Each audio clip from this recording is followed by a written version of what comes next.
ที่2ในโปรเจกต์ปันพอตจาก500ไปสู่ 2,000 ใน30มื้อ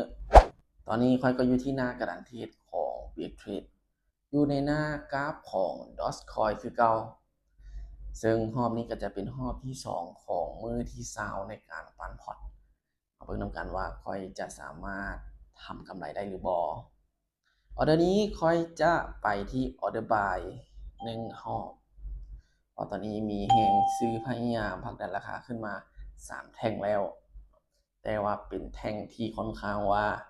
มีวอลลุ่มการซื้อขายค่อนข้างหลายเพราะว่ามีการดีดขึ้นดีดลงแล้วปิดเป็นแท่งเขียวก็คือเขียวชนะถึง3แท่งมาเบิ่งกันว่าแท่งที่4นี้แฮงซื้อจะยังชนะอีกหรือบ่โอ้จงใส่ยาวคือเก่าเลยขึ้นไปได้บ่ออเดอร์แรกขึ้นไปได้บ่ได้โอ้เป็นออเดอร์ที่มันเป็นแดงซ้ำเพราะเป็นยังออเดอร์แรกเขาพลาดไปซึ่งในฮอบท็อปอิทเนาะค่อยเก็บไป3ออเดอร์ก็คือวินล้วนเลยมาออเดอร์แรกของฮอบที่2นี่ก็ถือว่าเขาพลาดไปแล้วเมื่อพลาดเนาะออเดอร์นี้ค่อยจะคูณเงินมาเป็น15ตอนนี้มันทะลุเทรนไลน์ลงไปแล้วโอเคมานี้ค่อยจะตามซื้ออีกรอบหนึ่งค่อยจะตามซื้ออีกรอบหนึ่งเมื่อมันทะลุเทรนไลน์ลงไปเนาะถ้ามันจะลงไปเลยนี่มันต้องมีการขึ้นมาเบรกก่อนรอบหนึ่งก่อนที่จะลงไปเลยมาเบิ่งกันว่าออเดอร์นี้จะสามารถปิดออเดอร์บายให้ค่อยได้หรือบ่โอ้แหงขายโอเคแหงซื้อเข้ามาแล้วตอนนี้มันเบรกกลับเข้ามาอยู่ในเทรนไลน์เก่าแล้วมาเบิ่งกันว่าจะปิดได้บ่4 3 2 1สวยงามถือว่าไม่คูณเงินวินเมื่อวินแล้วค่อยจะกลับมาเดิน10เหรียญคือเก่าถ้าว่าแท่งนี้เป็นแท่งแดงค่อยจะเกี่ยมออเดอร์เซลเมื่อมันขึ้นมาเบรกแล้วถ้ามันจะลงไปเลยนี่มีโอกาสลงไปมาเบิ่งกันที่ออเดอร์นี้มีแฮงขายเข้ามาค่อนข้างหลายเลยโอเควันนี้ค่อยจะไปที่ออเดอร์เซลค่อยจะไปที่ออเดอร์เซลถ้าว่าออเดอร์นี้สามารถลงไปปิดเซลได้ออเดอร์ต่อไปค่อยจะเกี่ยมเซลอย่างเดียวเลยมาเบิ่งนำกันว่าจะไปตามที่ค่อยได้วิเคราะห์ได้หรือบ่โอ้แห่งซื้อเข้ามาโอ้เข้ามาหลายแท้กลับลงไปก่อนได้บ่กลับลงไปก่อนได้บ่ลูกโอ้ขึ้นไปเรื่อยๆลงมาลูกลงมาแห่งขายดันลงมาทันบ่ขยับหน่อยเดียวโอเคถือว่าไม้ที่3ถือว่าเขาพลาดไปเมื่อพลาดแล้วไม้นี้ค่อยจะคูณมาเป็น15ตอนนี้นี่มันเบรกกลับคืนถ้ามันกลับคืนแบบนี้มีโอกาสขึ้นไปต่อ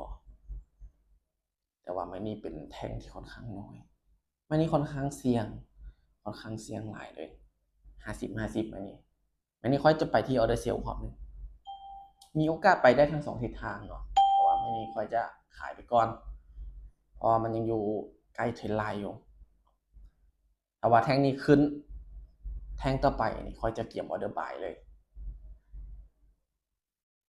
มาเบิ่งนำกันว่าจะสามารถลงมาปิดให้ค่อยได้ก่อนหรือว่าก่อนที่จะขึ้นไปหรือจะขับลงมาเลยพอดีๆค่อยเซลไปลงมาได้บ่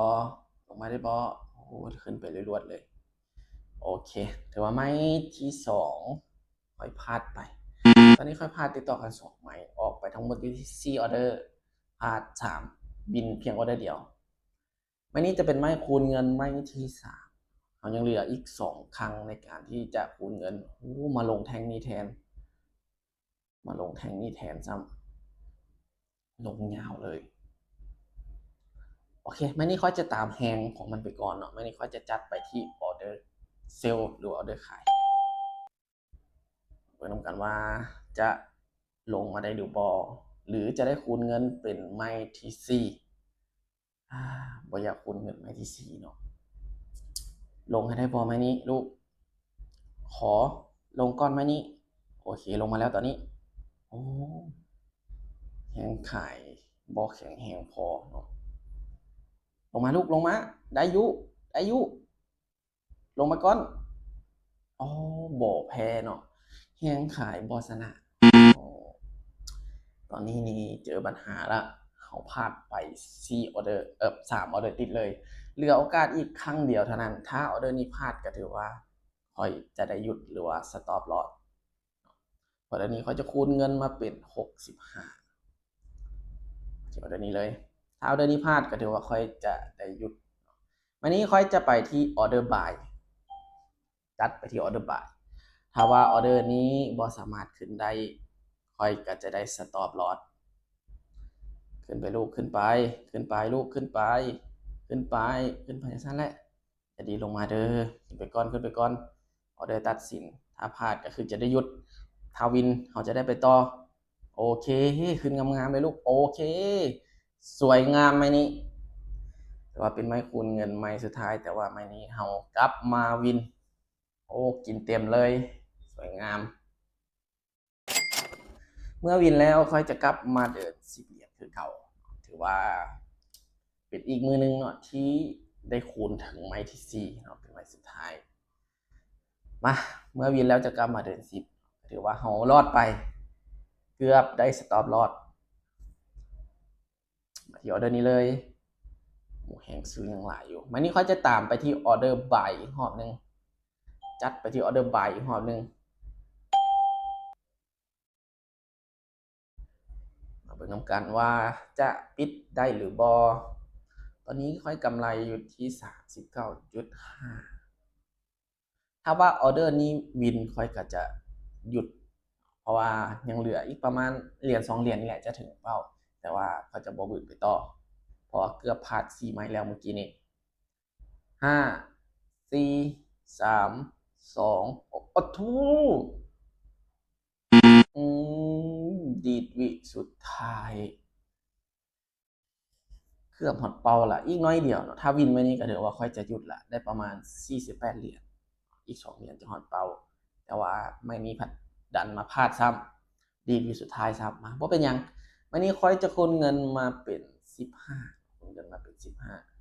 15ดีดลงแล้วก็ขึ้น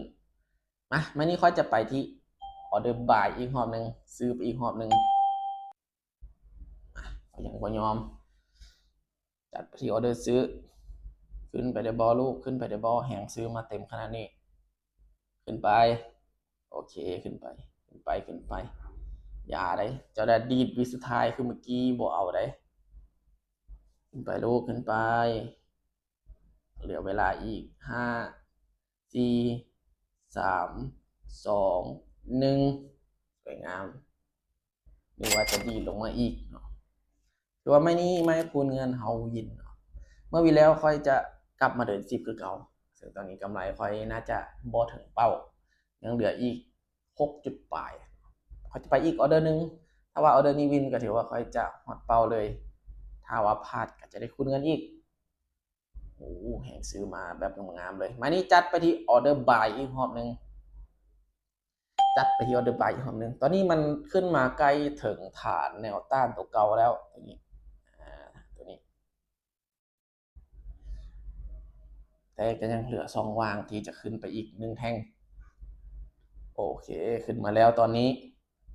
โอเคหยุดประมาณนี้ลูกอย่าฟ้าวขึ้นไปตอนนี้ต่ำฐานละทะลุทะลุเลยได้บอทะลุเลยได้บอโอเคทะลุแบบงามๆเอาเดี๋ยวนี้2 1สวยงามถือว่ากำไรเกินเป้ามื้อนี้ออกออเดอร์ไปทั้งหมดหลายเติบ2 4 6 8 10 12ออเดอร์รวม2 รอบทำอิฐค่อยออกไปทั้งหมดอยู่ที่3ออเดอร์ก็ถือวินล้วนเลยรอบที่2ค่อยออกไป9ออเดอร์